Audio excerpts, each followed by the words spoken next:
I'm a little bit upset because my videos weren't saving to the external memory card, so I ran out of room. Really lost my train of thought. So, I was talking about pistols, talking about how just because my pistol is good for me doesn't mean it's good for people. And that's kind of life in general, you know. I have bigger hands, I wear different clothes, I like different calibers, and that all fits the personality in there, and a person's lifestyle, what they expect, how they plan to use it, what they want, what they don't want, what they want to avoid. And that's just life in general. You know, I try to pass that perspective on to people. Trying to get the train back on the tracks here. There's not going to be much longer to this video though. But gosh darn it, there's a guy, the Dirty Jobs guy, something Rowe, Matt or Mike Rowe or Michael Rowe or something like that. He did a wonderful video on Prager University. And Prager University themselves put out some pretty good non-leftist, non-liberal short videos. They're generally, I'm going to say, 4 to 7 minutes long, short and sweet. He did a video with them on that, something similar, and I was happy because it mirrored a lot of what I thought.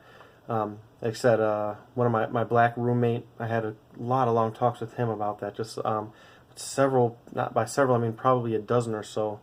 I think I stood up in a class in front of one of my English classes and did a short speech about that. But just saying, like, you know, people need to stop pushing these thoughtless agendas on people. And I mean, the thing is that people don't generally mean, they don't tell you these things out of malice. They're not saying, oh, I'm going to screw with everybody. No, they think they're doing what they think is best, and that is not good in this specific case, because like, you're not challenging people to think. I tell people all the time, a lot of people would be better off if they didn't go to college, didn't take out these loans, and took out just a small loan enough to go to trade school, learn a trade.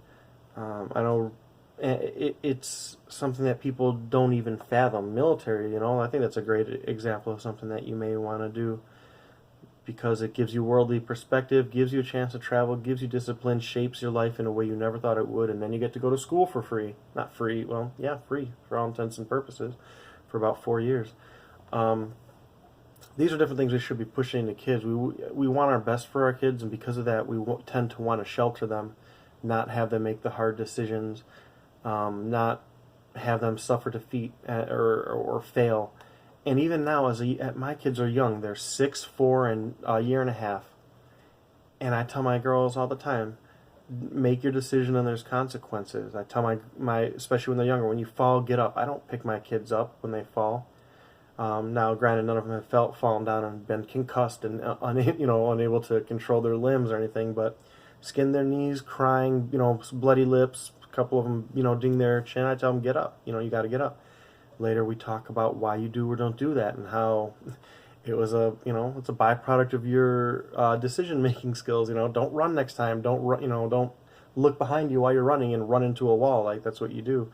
I'm not going to get into parenting in and of itself in this degree, but one thing that we, as a society here, do is we want to, like I said, we shelter our kids from those decision-making skills. We tell our kids what to do, what not to do, and that raises a kid who follows instructions and does what they're told, which is an authoritarian's perfect dream.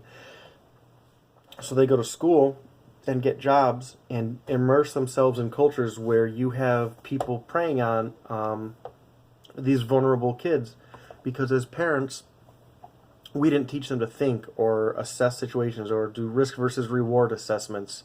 Any of these things. We said if someone is in some kind of position of power over you and they tell you to do something, that you do it and you'll be good. I don't ever want that in my kids. I don't want that in people around me. I don't, you should be not necessarily questioning outright, but in some cases doing so. You should question what you do, what you think, and you should be pushing those around you to do the same. At the there's generally 2 outcomes in that regard. You will say, "Oh wow, I need to change this. That wasn't a good idea," and not even that it was a bad idea, but you can grow, or focus more on improving that area and realize you weren't focusing on it enough. The other thing that you get as a benefit to that is you cement your views.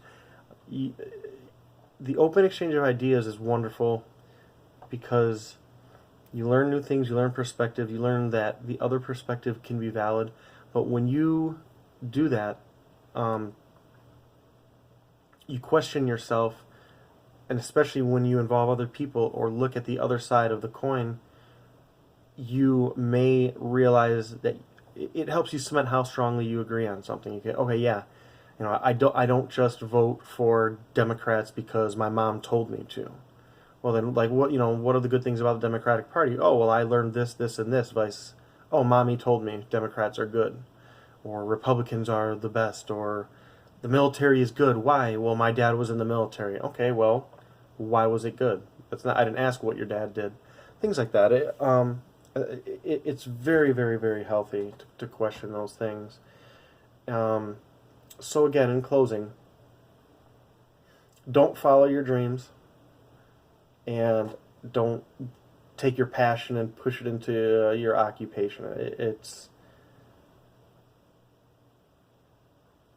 can be the disappointment at the end of that road. It can be immense. I've seen it crush people like that. They lose time forcing themselves, lying to themselves, trying to be happy, and then it's 8 years later and you realize, holy cow, I hate this. I wish I had done this. And I don't want that for anyone. It can be very, very draining.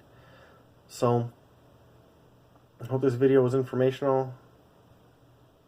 I'm very sorry that my video cut off. I'm very upset at that. It just totally smashed apart the momentum of the video.